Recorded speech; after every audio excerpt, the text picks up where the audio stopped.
Hello, my name is Candace Wimble. This is the draft outline for my essay about the Occupation Wall Street movement entitled, Are You the 99%? The general purpose is to definitively explain to the best of my ability where the Occupy movement started, who the people involved in it were, and what the purpose and general goals are for the people involved. After this speech, the audience should understand who, where, and what the Occupy movement is. The Occupy movement is a gathering of mixed groups, national and international, to relay a message of distaste about corporate greed and the financial impact of the wealthy 1% of the economy. The topic of my essay is the occupation movement, specifically the Occupation Wall Street movement. Robert Allen was quoted as saying, "The evolution of human rights movement clearly illustrates humanity's ongoing struggle towards creating a better world. This is what protesters believe they are doing, taking steps towards making the world a just, fair, and equal place." Have you ever felt like you've been taken advantage of by someone in a position of authority, being charged an excessive interest rate because of your income bracket, your telephone company charging you a fee because you don't get your statement online? Have you ever felt like you're being looked down upon by people of a particular social standing? If you have answered yes to any of these questions, you have more in common with the protesters in this movement than you think. These are the questions many of them answered yes to as well. I've never protested, nor have I picketed for my beliefs, but I've stayed very close and true to what it is I believe in. It does not come close to the protesters who give up their time and live in camps and filled with squalor, parks and fields, but like them, I've done my part to remain involved and control things surrounding my life, vote, take part in town board meetings. I volunteer time around my city, the library occasionally. Small scale stuff with big emotional impact, I believe. In my essay, I plan on covering the origin of the Occupy movement, who the people involved are, and what the goal and focus of the Occupy really is. Start with where it began. It was rumored that the first Occupy protest began in Kuala Lumpur, Malaysia on July 30th, which is technically just a rumor, but this is a good place to start with. It's good to weed out false facts. It was organized by the Kuala Lumpur's People Assembly, with a clear mission to, quote, reclaim public spaces in an attempt to democratize democracy and letting the people decide on issues that affect their daily lives. It began with only 50 to 60 brave men and women, but has spawned an uprising that can be seen, felt, and heard worldwide. You may have an Occupy group very close to your home, in the city where you live or just in your state. They seem to appear overnight and have shown no signs of slowing down. The movement in my area is Occupy Wall Street, which was started in September with nearly 1,000 people. On July 13th, a group known as Adbusters, which is actually a media advertising foundation whose roots lie in Canada, announced the call to arms on September 17th, where, quote, 20,000 people flood into Lower Manhattan, set up tents, kitchens, peaceful barricades, and occupy Wall Street for a few months. They settled in Zuccotti Park, which is only a 2-block radius from Wall Street. After protesting and marching, the Occupy Wall Street group received mass media coverage, especially after a woman was pepper sprayed during a march uptown, and support from celebrities and citizens held in high regard, such as actress Susan Sarandon, writer and linguist Noam Chomsky, and filmmaker Michael Moore. The encampment at Zuccotti Park was recently cleared on November 15th for a city-organized cleanup due to unsanitary conditions and high hazardous living conditions, which seems like a great idea, to be honest with you. I heard in the news that there are a lot of people, not just people who are involved in the movement, but homeless people from around the city squatting in the park.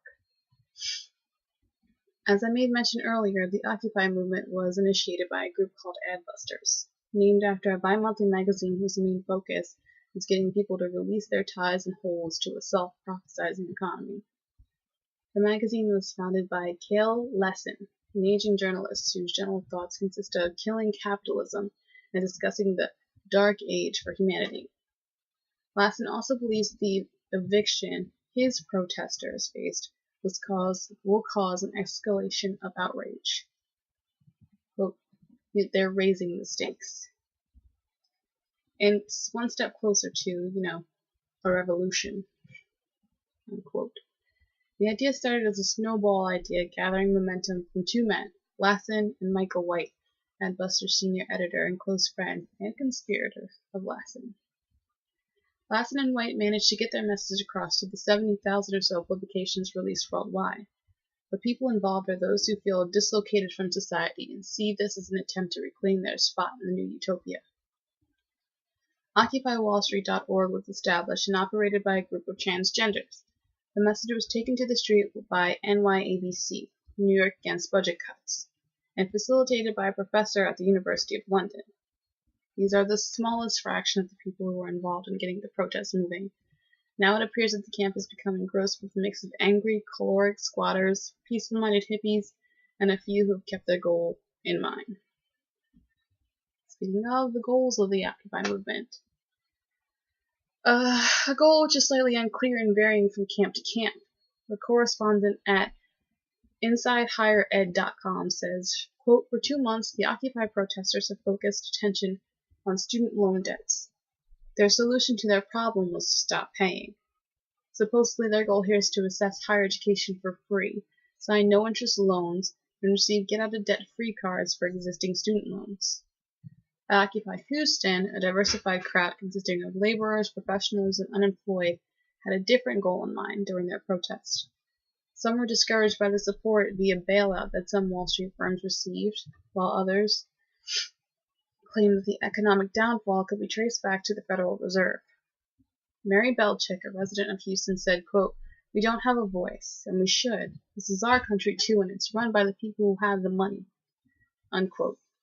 Even listening to activist Sam Jeweler in an interview on C-SPAN speaking on behalf of his camp in Occupy D.C., the goal was vapid, money and politics. He believes he's not involved enough in the Save the Nation because he lacks the money to be heard. In recent events, OSW has not regained Zuccotti Park after their eviction for mandatory cleanup. Some speculated that their occupation is over after they attempted to shut down the New York Stock Exchange on a day they referred to as the Day of Action. While these actions remain commendable, some believe that the protesters have been nothing but a burden with fictional demands. Occupy Wall Street did not promote American politics and economic realities invent them. With the result, even the more reasonable aspects of their agenda-ending government bailouts for banks, for instance, became impossible to take seriously. It becomes hard to agree with the group that cost taxpayers $13 million. In part cleanup alone, $13 million. I understand that their goals and their intents were well advised and they thought they were very informed, but for someone who wants to see a change in economy, you're inflicting a lot of pain. In researching this topic, I gathered a lot of information about where the Occupy movement started, who the people involved in the movement are, and what its goals and future plans are. You may have found yourselves feeling connected to the people involved in the struggle, or outraged by the attention they were receiving, or even sharing similar feelings with Lassen, a man who had an idea, ran with it, and sparked a worldwide epidemic. You may not have done anything as drastic as he did, but having the urge to evoke change may have struck you once or twice. This is a testimony to change, and how swift it can occur. Thank you.